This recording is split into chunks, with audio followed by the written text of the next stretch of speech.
Selamat malam Pak Arga, selamat malam teman-teman. Pada kesempatan kali ini kami dari grup 11, saya Ilham Pandika Arischandra dan rekan saya Simon Marul Siahaan akan mempresentasikan tentang kuesioner dan instrumen yang dibahas pada chapter 13.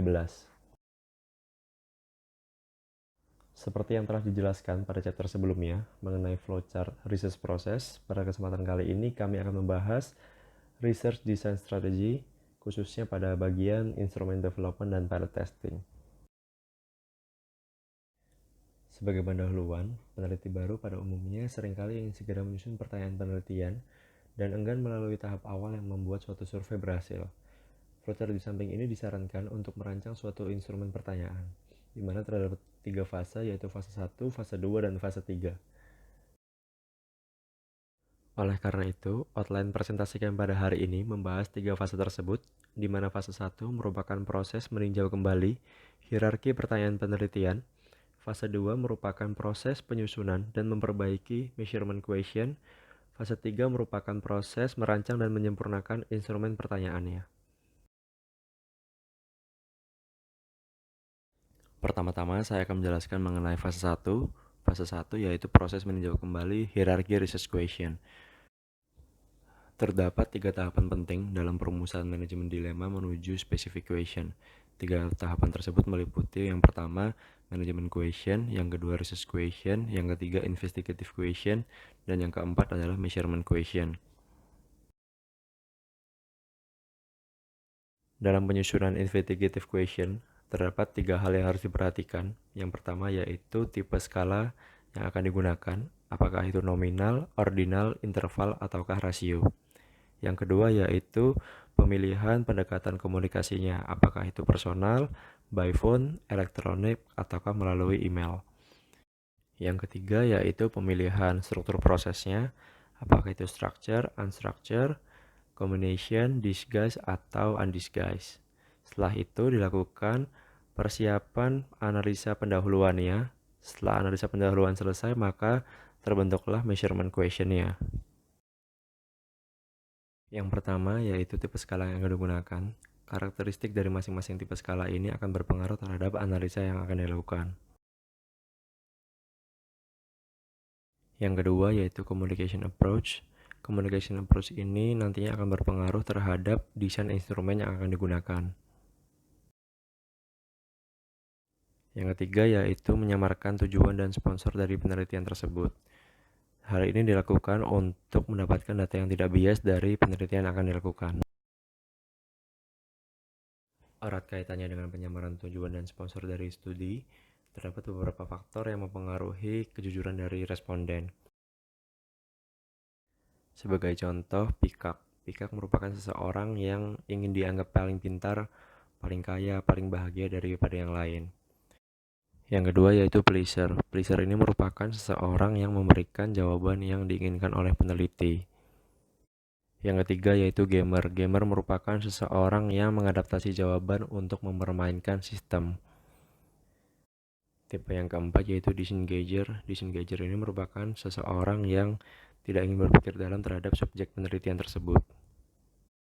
Tipe yang kelima yaitu self-delusionist. Self-delusionist ini merupakan partisipan yang berbohong terhadap dirinya sendiri. Tipe yang keenam yaitu unconscious decision maker, yaitu partisipan yang mengambil keputusan secara tidak rasional. Yang terakhir yaitu ignoramus, yaitu partisipan yang tidak tahu atau bahkan tidak ingat jawaban yang telah diberikan. Selanjutnya akan dijelaskan mengenai rencana analisis pendahuluan. Rencana analisis pendahuluan berfungsi sebagai pemeriksaan apakah measurement question yang direncanakan memenuhi kebutuhan data dari pertanyaan penelitian atau research question. Hal ini juga membantu peneliti dalam menentukan jenis skala yang diperlukan untuk setiap pertanyaannya. Misalnya yang terdapat pada tabel yaitu frekuensi penggunaan terhadap usia. Selanjutnya kami akan bahas fase kedua. Fase kedua merupakan proses menyusun dan memperbaiki measurement question. Dalam menyusun suatu kuesioner, terdapat 3 kategori dari measurement question yang harus diperhatikan. Yang pertama yaitu administrative question, yaitu membahas tentang partisipan ID, interviewer ID, interview location, dan interview condition. Yang kedua yaitu target question. Target question yaitu membahas tentang investigative question dari riset yang dilakukan. Investigative question sendiri dapat berupa structure atau unstructured question. Yang ketiga yaitu classification question. Classification question biasanya mengcover tentang demografi, ekonomi, sosiologi, dan geografi agar jawaban dari responden dapat dikelompokkan. Dalam menyusun kuesioner, yang harus diperhatikan yaitu isi pertanyaan kuesioner tersebut.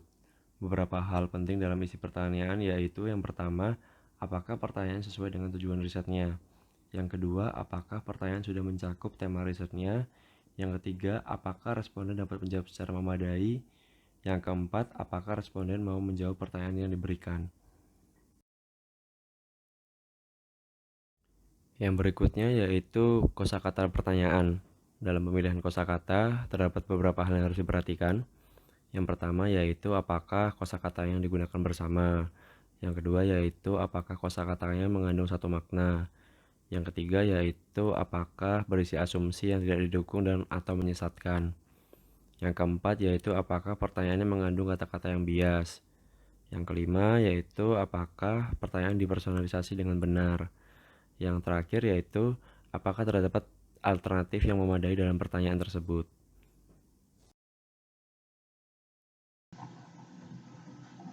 Terima kasih, saya Simon akan melanjutkan presentasi Mas Ilham pada fase 2 ini.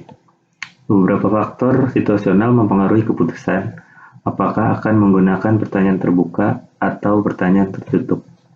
Keputusan itu juga dipengaruhi oleh sejauh mana faktor-faktor ini diketahui pewawancara. Faktor-faktor tersebut adalah seperti pada tabel berikut. Pertama, tujuan studi. 2. Tingkat informasi peserta tentang topik tersebut. Ketiga, sejauh mana peserta telah memikirkan topik tersebut.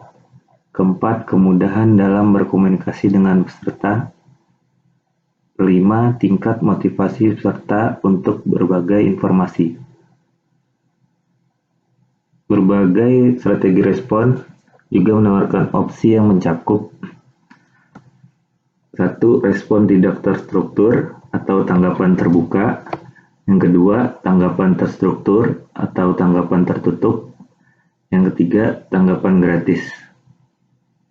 Tanggapan tertutup biasanya dikategorikan sebagai tanggapan dikotomis, pilihan ganda, daftar periksa, peringkat, atau peringkat strategi.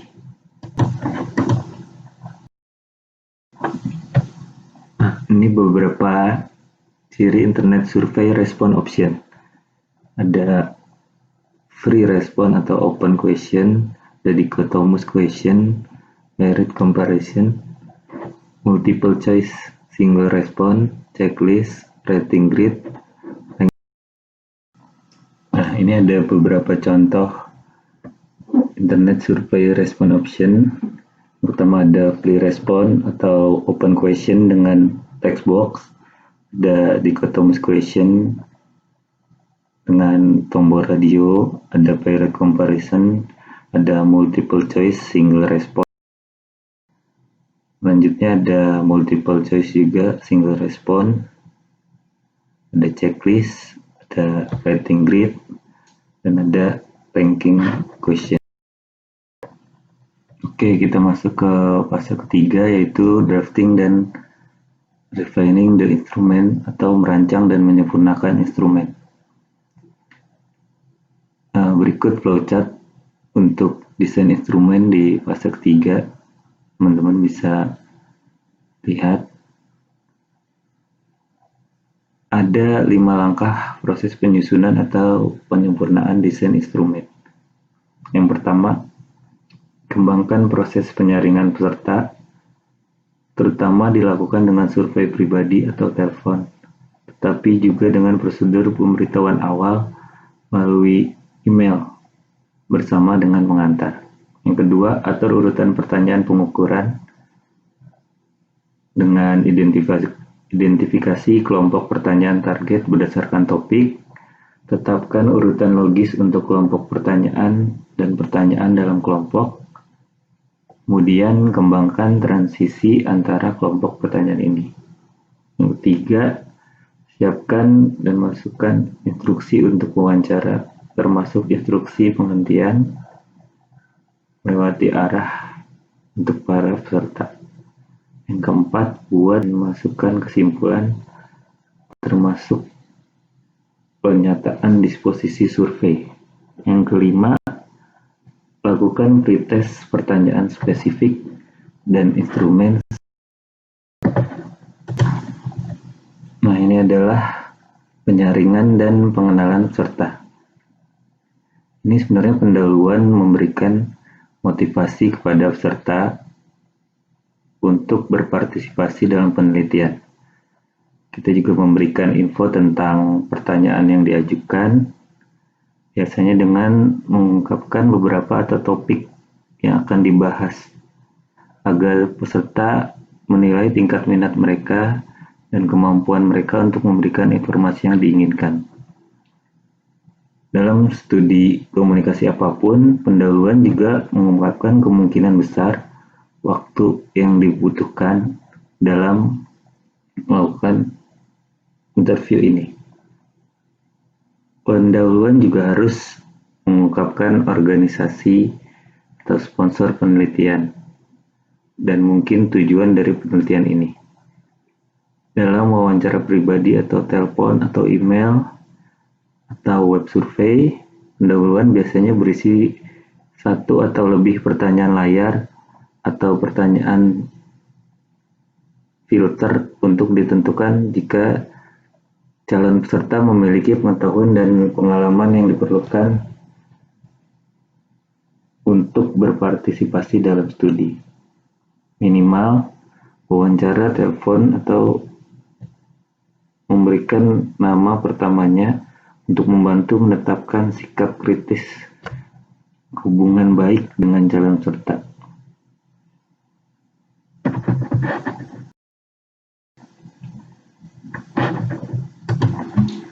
Oke, ini pengurutan pertanyaan. Desain pertanyaan survei itu dipengaruhi oleh kebutuhan untuk menghubungkan setiap pertanyaan satu dengan yang lainnya dalam instrumen.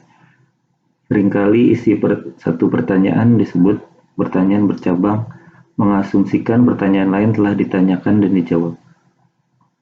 Urutan psikologis pertanyaan juga penting. Urutan pertanyaan dapat mendorong atau menghalangi komitmen dan mempromosikan atau menghambat perkembangan hubungan peneliti peserta. Prinsip dasar yang digunakan untuk memandu keputusan berurutan ini adalah sifat dan kebutuhan peserta harus menentukan urutan pertanyaan pengaturan jadwal wawancara. 4 pedoman yang disarankan untuk menerapkan prinsip ini yaitu 1. Proses pertanyaan harus segera membangkitkan minat dan motivasi peserta untuk berpartisipasi dalam wawancara. Taruh pertanyaan target topik yang lebih menarik di awal, misalnya usia, ukuran keluarga, pendapatan, tidak digunakan sebagai filter atau layar akhir di survei. Kedua, serta tidak boleh dihadapkan pada permintaan awal akan informasi yang mungkin dianggap pribadi atau mengancam ego. Ketiga, proses bertanya harus dimulai dengan pertanyaan-pertanyaan sederhana, kemudian beralih ke yang lebih kompleks, serta berpindah dari item umum ke yang lebih spesifik. Ajukan pertanyaan yang berat dan menantang, kemudian dalam proses interogasi. Yang keempat, perubahan kerangka acuan harus kecil dan harus ditunjukkan dengan jelas, menggunakan pernyataan transisi topik yang berbeda dari kumpulan pertanyaan target. Instruksi dan konklusi. Instruksi untuk wawancara atau peserta dibuat untuk memastikan bahwa semua peserta diperlakukan sama untuk menghindari kesalahan Bangun pada hasil. Ada dua prinsip yang membentuk fondasi untuk instruksi yang baik. Yang pertama, kejelasan dan kesopanan. Yang kedua, bahasa pengantar, sederhana dan sopan. Berikut contoh sampel instruksi. Conclusion atau kesimpulan. Peran kesimpulan di sini adalah memberi kesan kepada peserta bahwa keterlibatannya telah berharga. Peneliti selanjutnya mungkin membutuhkan individu ini untuk berpartisipasi dalam studi baru. Jika setiap wawancara atau instrumen mengungkapkan penghargaan atas partisipasi, kerjasama dalam studi selanjutnya untuk lebih mungkin.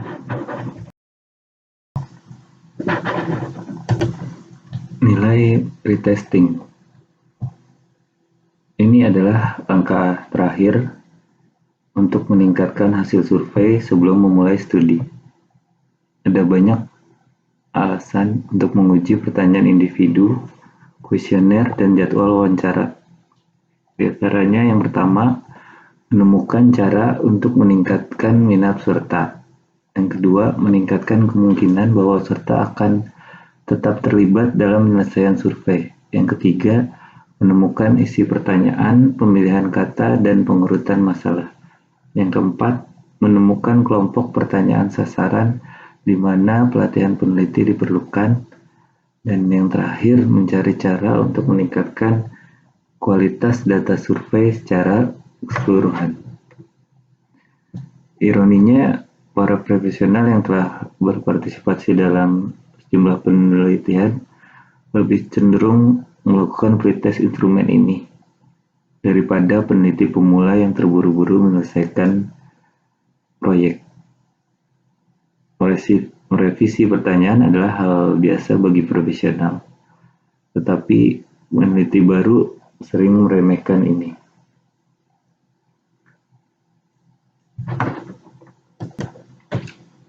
Sedikit untuk mengatasi masalah instrumen, peneliti dapat melakukan beberapa hal untuk membantu meningkatkan hasil survei. Menurut kami, yang pertama, membangun hubungan baik dengan peserta. Yang kedua, mendesain ulang proses pertanyaan. Yang ketiga, jelajahi strategi respon alternatif. Yang keempat, gunakan metode selain survei untuk mengamankan data. Yang terakhir, uji terlebih dahulu. Nah, summary dari bab yang kita bahas ini adalah yang pertama, proses perancangan instrumen dimulai dengan komprehensif. Daftar pertanyaan investigasi yang diambil dari hierarki pertanyaan penelitian manajemen. Desain instrumen ada 3 fase proses dengan banyak masalah dalam setiap fase. Pertama, mengembangkan strategi desain instrumen. 2, membangun dan menyempurnakan pertanyaan pengukuran. Yang ketiga, menyusun dan menyempurnakan instrumen. Yang kedua, summary-nya adalah beberapa pilihan harus dibuat untuk merancang instrumen studi komunikasi. Survei bisa menjadi wawancara tatap muka, atau bisa juga lebih tidak personal, menggunakan media tidak langsung dan kuesioner yang dikelola sendiri. Pertanyaannya, proses tidak bisa terstruktur, seperti dalam ID atau pertanyaan dapat terstruktur dengan jelas. Anggapan mungkin tidak terstruktur atau terbuka, dengan pilihan peserta dari daftar kemungkinan. Sejauh mana tujuan dan maksud dari pertanyaan harus disamarkan, harus juga diputuskan. Yang tiga, instrumen memperoleh 3 kelas informasi umum. Pertanyaan target membahas pertanyaan investigasi, dan yang paling penting, pertanyaan klasifikasi menyangkut karakteristik peserta dan memungkinkan jawaban peserta untuk dikelompokkan untuk analisis. Pertanyaan administratif mengidentifikasi peserta wawancara lokasi wawancara, dan kondisi. 4. Konstruksi pertanyaan melibatkan 3 bidang keputusan penting. Mereka adalah yang pertama isi pertanyaan, kedua kata-kata pertanyaan, dan yang ketiga strategi tanggapan. Isi pertanyaan harus lulus tes berikut. Haruskah pertanyaan ditanyakan? Apakah itu pantas? Bisakah dan akankah peserta menjawab dengan memadai? Kesulitan kata-kata pertanyaan melebihi kebanyakan sumber lain mengakibatkan distorsi dalam survei. Retensi pertanyaan seharusnya dikonfirmasi dengan menjawab pertanyaan-pertanyaan seperti apakah pertanyaan dinyatakan dalam kosakata bersama, apakah kosakata memiliki suatu arti, apakah kata-katanya bias, apakah disajikan alternatif yang memadai, dan seterusnya. Tujuan studi dan faktor serta mempengaruhi keputusan apakah akan menggunakan pertanyaan terbuka atau tertutup.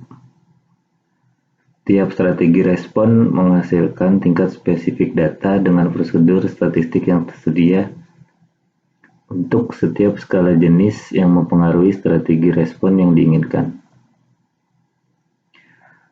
Baik jawaban dikotomis maupun pertanyaan pilihan ganda sangat berharga, tapi pada keseimbangan pertanyaan pilihan ganda lebih disukai jika hanya karena sedikit pertanyaan memiliki 2 kemungkinan jawaban.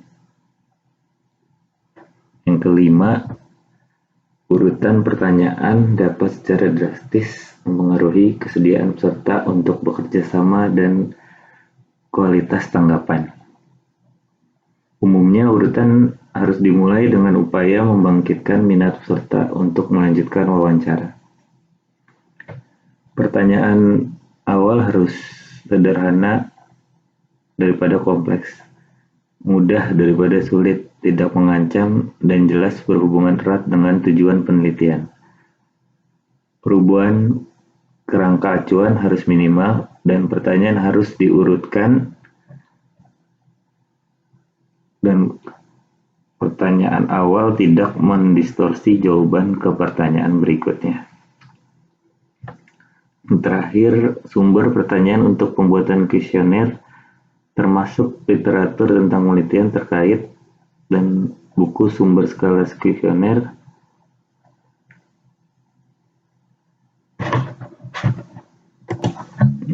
Terakhir, tidak cocokan bahasa dan idiom juga perlu.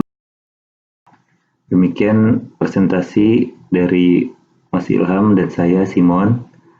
Mohon maaf apabila banyak kekurangan. Terima kasih.